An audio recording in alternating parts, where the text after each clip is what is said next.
Bismillahir-Rahmanir-Rahim. Yes, we must acknowledge that IMF has been positive about Pakistan's performance in the last fiscal year. And based on that performance, we have received the second installment of $1.2 billion or so. The question you've asked is an important one because usually a program has within it three types of targets. The first is what is known as quantitative performance criteria. The second are indicative targets, and the third are structural benchmarks or structural reforms. Now, you have focused on two of those structural reforms. The first relates to the declaration of assets by civil servants. The agreement now is that Pakistan will implement this by December 2026. So almost a full 1 year has been given. So it's not going to feature in the upcoming third review. Okay. The second thing is the SOEs. Now there is a certain degree of pressure. And as you know, literally over the next few days, we are going to see what happens with the privatization of Pakistan International Airlines. This is part of the immediate agenda, and Pakistan will be under pressure to implement this. And actually, the terms that have now been given to the bidders are extremely favorable, and I am optimistic that PIA will end up with a successful bid by one of the bidders. Well, I'm afraid that is not really the case, and that is the reason behind that is that Pakistan's current expenditure, particularly at the federal level, has grown out of proportions. And even if we exclude the debt servicing part and focus on what relates to the ministries, then you will be amazed. Pakistan federal government has 41 ministries divisions and almost 200 or more attached departments and autonomous bodies. Now, if we were to strictly interpret the 18th Amendment, which removed the concurrent list of functions and focus on purely the federal legislative list, my own calculations are at best we need 18 to 20 ministries or divisions, less than half the present number. And many of these attached departments and autonomous bodies ought to be subjected to what is known as zero-based budgeting, which is that please try and justify why you should continue to exist. That should be the way the case is presented. And if they are unable to provide a satisfactory justification for their continued existence, then I'm afraid we will have to wind up a large proportion of these attached departments and autonomous bodies. So in terms of salary-related and other government expenditure, the scope for reduction is close to 40% or more. But the government is not doing it because the bureaucracy has a firm control over the decision-making processes, and obviously they don't want their activities to be truncated. Let me just clarify one target that you mentioned on foreign investment. You said $200 billion. That's actually, unfortunately, about 100 times more than what is possible. I think somebody may have given you the wrong numbers. Okay. However, your number on exports is valid. This is the number which has come out of the so-called Uran Pakistan program, which was recently talked about by the planning minister, Mr. Ehsan Iqbal, in which he has talked of doubling of the exports in the next 5 years. Now, historically, I'm sorry to tell you that our exports have shown the last few years growth rate hardly 2 to 3%. In order for the growth rate to be such that we double our exports in the next 5 years will require a growth rate of 12 to 13% per annum. And the way things stand, particularly within the textile sector and with respect to rice exports and so on and so forth, with all due respects to the planning machinery of Pakistan, this is really pie in the sky stuff, and it can only be achieved if substantial and major structural changes take place in the economy, which I do not see happening in at least the next couple of years. Important question again. The percentage of 5.5 to 6% or 6 to 6.5% given by the IMF relates to the cumulative impact over the next few years.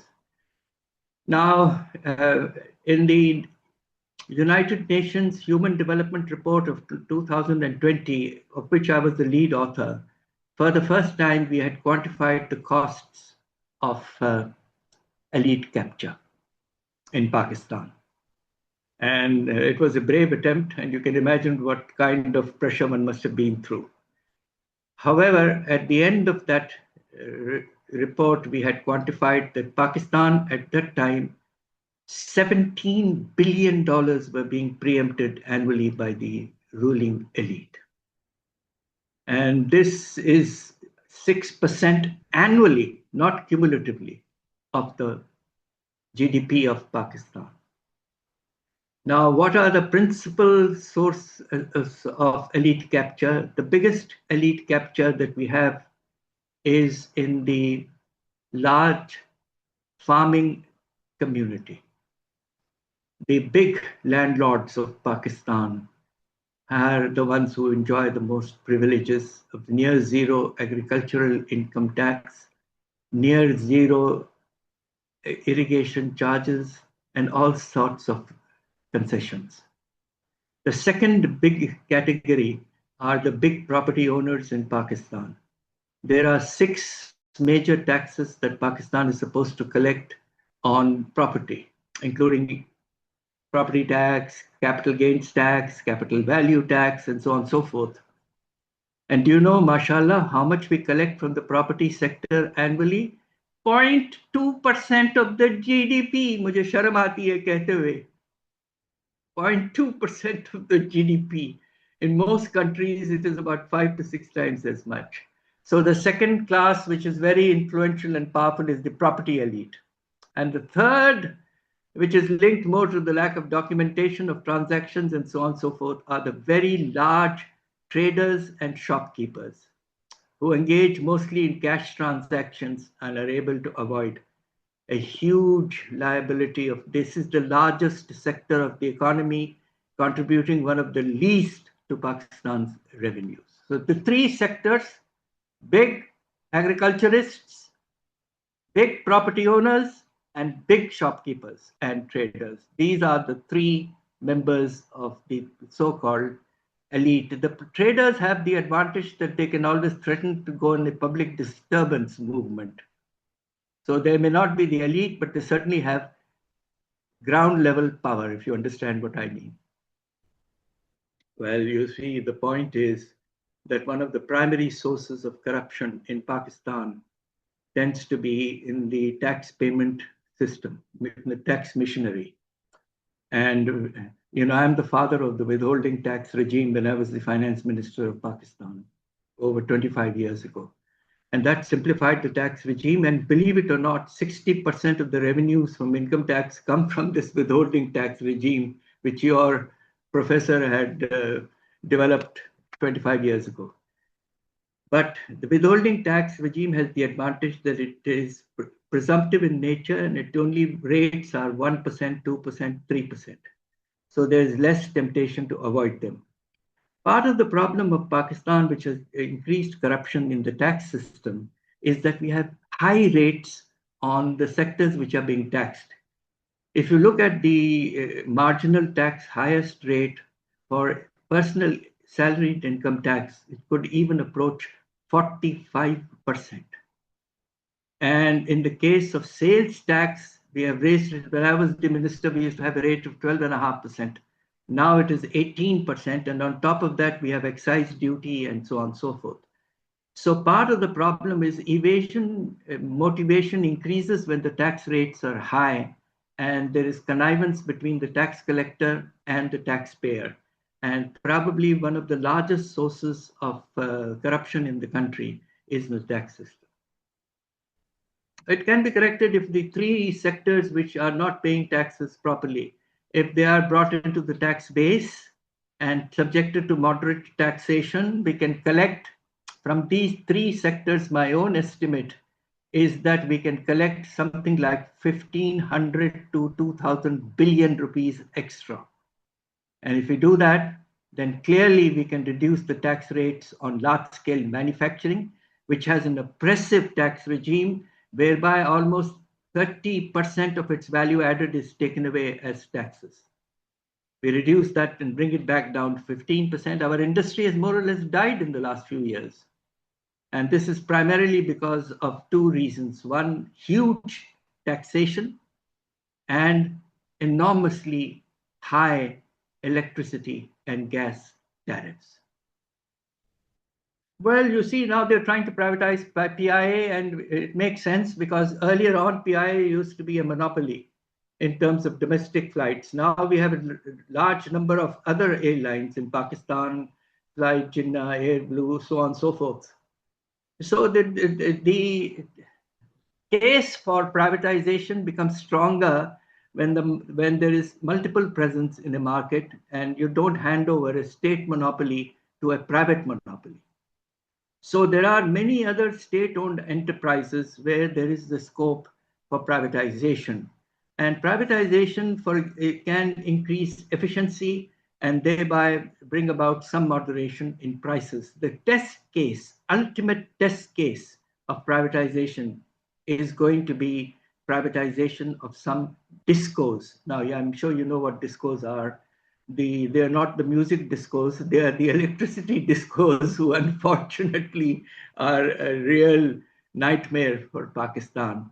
And we should be focusing on privatizing it. We did privatize K Electric, and that model seems to have reasonably worked. So the case now for other discos is strong and should be pursued. Oh, this is a very fundamental question. We can have a whole program on this. There was a time about 2 decades ago when Pakistan's investment to GDP ratio was beginning to approach 20%. Those were good days. Now it is, if you exclude inventories, we are down to about 12% of the GDP.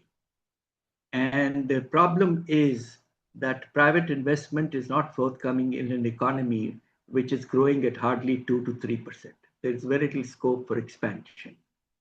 Second, till recently, interest rates were kept at a sky-high level because Pakistan was going through a very difficult period.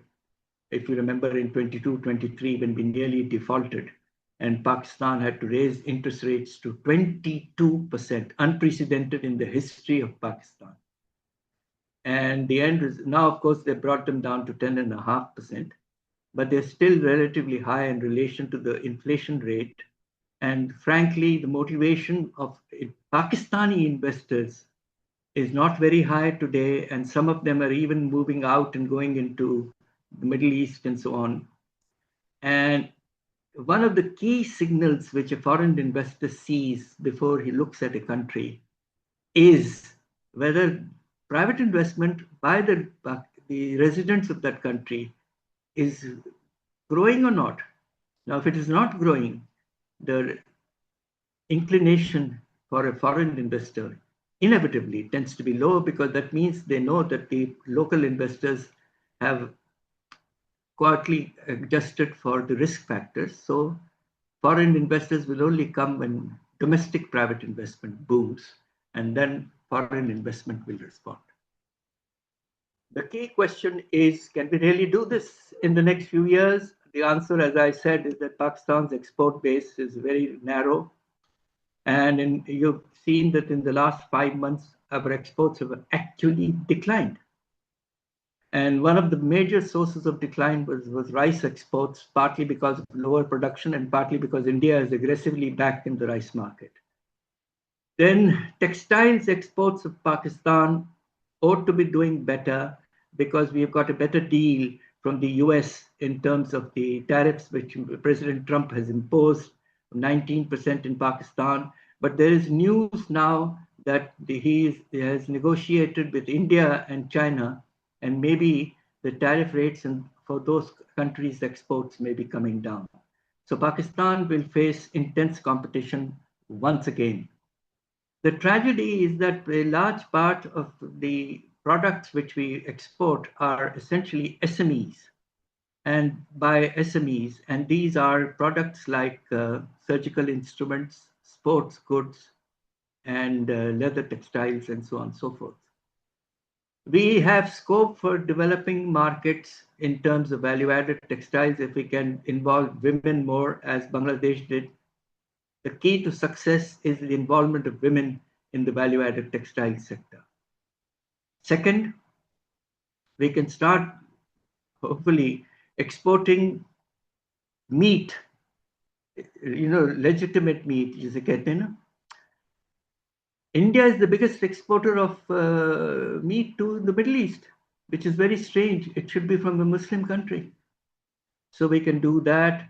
We can focus on development of the SME sector, and the skills that our workers have in the SME sectors are amongst the best in the world and can be developed further. But we ignore SMEs because the powerful big companies are the ones who preempt all the credit.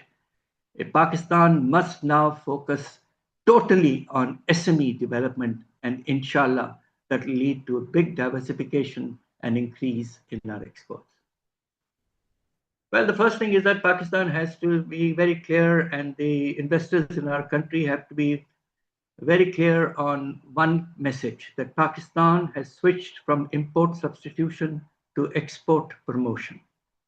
And it's interesting that Pakistan has maintained somewhat higher import duties. The time has come for us to gradually reduce them. And in fact, the government in this budget did that. That is the right signal the government conveyed. And we should then try and diversify our exports.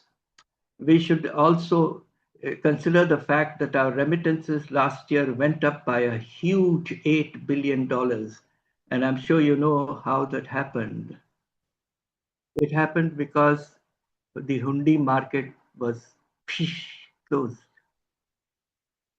by the State Bank of Pakistan. All transactions had to go to the State Bank, essentially. And today, one of my students came to see me recently at the university, and she said to me, I've got a good admission at Brown University, but I'm unable to get funds for my education in America. My parents wanted to give me some dollars and so on and so forth. But there are no dollars in the market available for people who want to travel or people who want to send their children for education, because that is all being preempted directly by the State Bank of Pakistan. This is no way to handle the situation. Well, you see, a kind of a precondition that has been imposed certainly by these countries generally is that Pakistan will continue to get an extension of these time deposits of over $9 billion, in fact, maybe even more now, subject to continuation of an IMF program. Now, if Pakistan exits from the IMF program in 2027, then of course Pakistan will have to contemplate on what may happen in terms of withdrawal of this massive amount of deposits. Today, these deposits are 60% of our reserves. So you imagine what is going to happen if they withdraw. Now, however, Pakistan has another problem which is very serious, and of course, when you highlight them, you feel very sad about it. Pakistan has budgeted for about $3.5 billion of external private financing. Now, what is private financing? Private financing is loans from international commercial banks like Standard Chartered and so on, and flotation of bonds.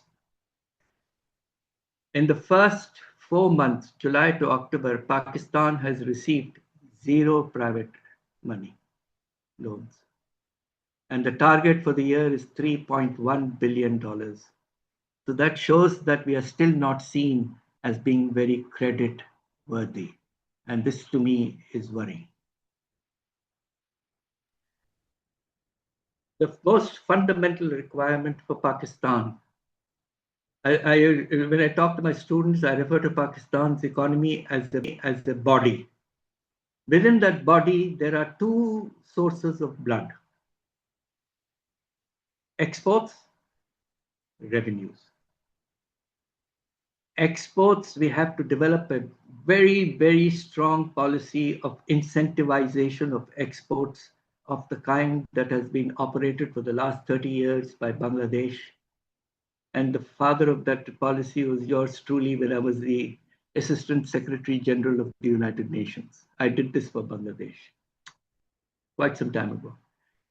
The second thing is that we must broaden the tax base and increase our tax revenues from about 11% to 15% at least of the GDP, and use these additional revenues particularly for infrastructure development. For example, water resources is fundamental now with the problems with the Indus Waters Treaty. And Pakistan has to start investing in its people for inclusive growth. Our expenditure on education is a shameful less than 2% of the GDP. You know, countries like India and so on spend 4% of the GDP on education. So if you want inclusive growth, invest in education, health, and in human capital development. The answers are very clear. You don't require sophisticated technical knowledge. The answers are very obvious, but the problems are in the implementation and in the commitment to structural policies given the existing power structure and so on and so forth in your country.